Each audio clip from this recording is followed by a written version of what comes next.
Hello, everybody. It is me, Saberking, your favorite god of death battle reviews and other things, and I am here to bring you my review for the Zack Snyder Justice League, or the Snyder Cut, or Zack Snyder's Justice League, however you guys choose to say it. First of all, guys, I want to just make this clear. This is going to be non-spoilers, so if you haven't seen the film, then you have the opportunity to if you have HBO Max. I would highly recommend you get HBO Max. It's a very great service. And yeah, we're also going to just try and keep this very short because I just want to give my general thoughts on did I like the film? Do I agree with everything that is in it? And most importantly, is it better than the now canon version, I should say, of the Whedon cut? So let's just go ahead and get right into that. First of all, did I like it? Absolutely. I think that this was, without a doubt, the best film in Zack Snyder's DCEU trilogy. It just had more control. There was obviously more room for characters to breathe. There was a lot more stuff going on. I felt like there was a longer timetable to kind of really dive deep into how important Steppenwolf is, Darkseid is, the mother boxes, all of that great stuff, which I didn't get with the original theatrical cut. With it being just under 2 hours, there wasn't a lot of time to really process just the stakes that were set so high by the characters. Like, it just felt like it was just gonna happen, and just like that, it was just going to happen. You couldn't take in what the characters were feeling. So that's one thing I really got to give Zack Snyder and Chris Terrio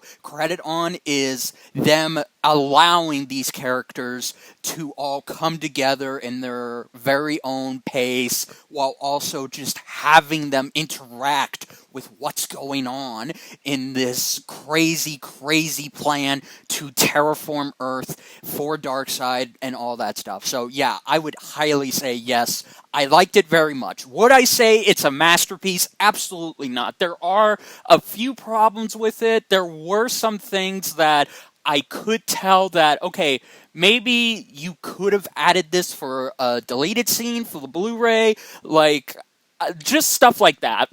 But those are minor nitpicks. But I don't want to give this a 10 out of 10 because I don't even think I'll give this a 9 out of 10. Like, just right off the bat, if I had to rate it, which I am going to do right now, I would have to say that this is a solid 8.5. I'm giving it that extra 5% just because I respect how much work and effort and passion Zack Snyder put into this final hurrah, and just also as a show of good faith to WB for allowing him to finish his version, give us his final tapestry, while also backing him financially. So I loved it. I really did. I loved it. I think given more time, I will rewatch it more, but the problem is why it's not a 9 or a 10 is unfortunately the extra hour, because I feel as if had you given us just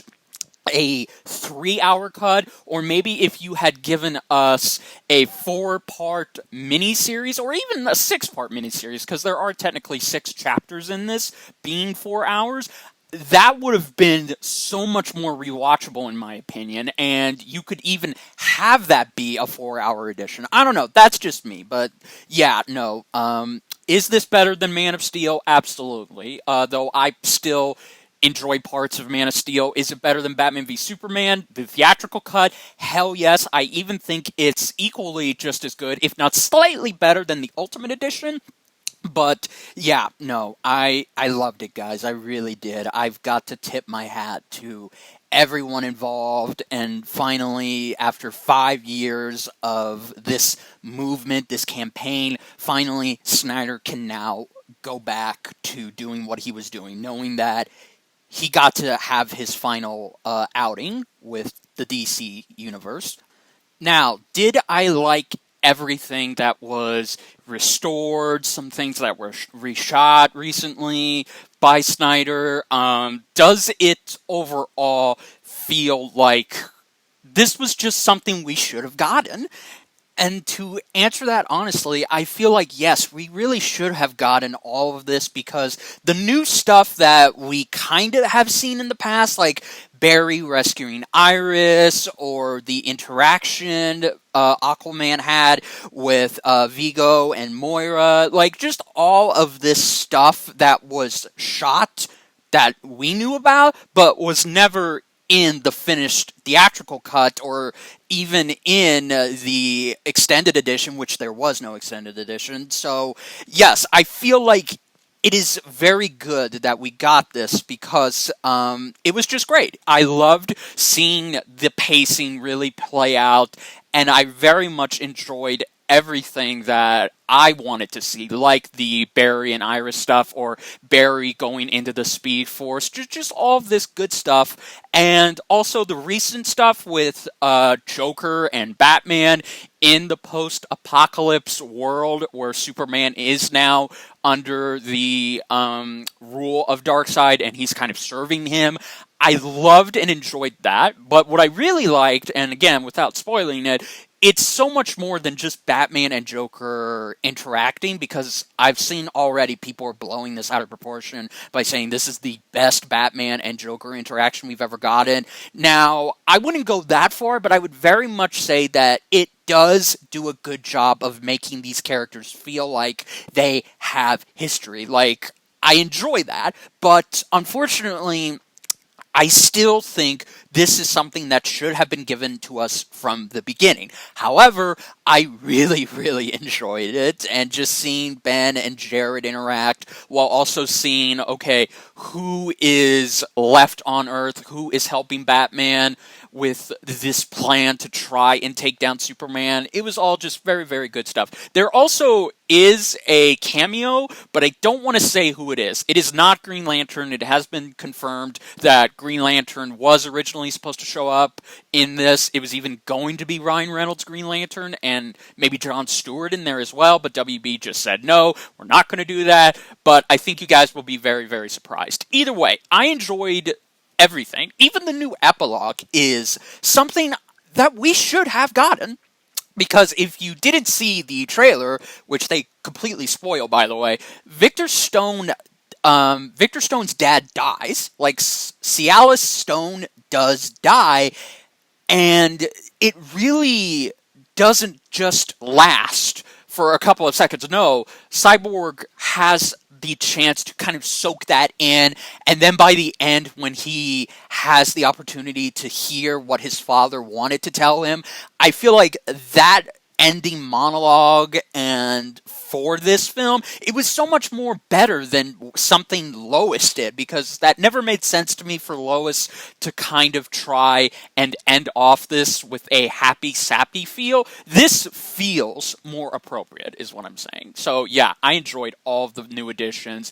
and I think it would have been nice if we got some of them in the theatrical cut, but, you know, what's done is done. Now, bigger question, and this is something I know a lot of people are already saying yes to, but you guys want to know, because unfortunately, like I said earlier, Zack Snyder did confirm that Joss Whedon's cut is the official canon ending to Justice League. So his film is not within the DCEU canon. It is its own thing. It's kind of in its own universe, where Batman v Superman and Man of Steel did happen, and so did Suicide Squad, but it's just not the canon version. So overall, without delaying any further, yes, absolutely. I think that this is hands down better than the rushed Joss Whedon version, because, again, not to put all the fault on him, but WB and Joss wanted to just make this feel like Avengers, and that was the big problem with the theatrical cut. Also, the jokes, they went on too long, they were cringy, the CGI mustache, which I didn't mention earlier, don't worry, Henry Cavill didn't have a mustache when he shot most of this film with Snyder, because it was done before Mission Impossible, so he didn't have the mustache. So you don't actually see CG fake lips. That was only in the Whedon cut. But yeah, no, I think that just as a better movie-going experience, this is a great way for you to see the Justice League come together and just have your heroes be there to try and stop the bad guy, while also tackling some very mature things, making it feel like the stakes are set so high, but also seeing what could have been. Because what I like about the the sort of cliffhanger that we got is that it's not a cliffhanger as to, okay, Darkseid just comes in and the Justice League prepare to fight him. No, that's not what happens. It is something else. It does kind of end with something else. It doesn't even end with the post-apocalypse timeline. But what I am saying is that I appreciate that at least we got a more coherent conclusion. We were satisfied, and by the end of it, I want to watch this film a few more times, despite the fact that it is very, very long. But I very much had a good time with it. I think that Zack Snyder is very lucky to have gotten the opportunity he did. Now, would I like to see him come back and do Justice League 2? Not really, no. I feel like he has had a good run, and this is a great way to cap off his initial foundation, because the DCEU is changed, and it's not going back to Snyder's direction. I know a lot of people really want him to do a Justice League 2. I know they want him to have his universe back, but guys, I don't think that's going to happen. Do I doubt that WB will look at this and maybe consider it in some capacity? No, I don't, because again, money talks. But I feel WB has pretty much set in stone. The DCEU is gone. It is going in a different direction, and they're going to mostly be dealing with multiverse stuff. They're going to be going back to one-offs instead of trying to have this interconnected universe. So with that being said, I am okay with it. I don't want a Justice League 2. I don't want the Snyder universe to come back. I'm very much happy that it ended, and this is the true ending of it. Not Whedon's cut. This is an appropriate ending for it. So yeah, guys, that's pretty much all I have to say. Again, I can't really go into too much spoilers. You just have to see it for yourself. Now, am I saying you're going to love it? Absolutely not. If you don't like Zack Snyder's characters or his characterization or any of the films that he's done, then you probably won't like this. But I can assure you that he does a great job of finally making these characters feel like the people, the icons that we grew up with, that we're supposed to know. So you don't see Batman kill. You don't see Superman kill. You don't see Superman go through collateral damage. No, you see the heroes off of the comic book page, and I think that's what's most important.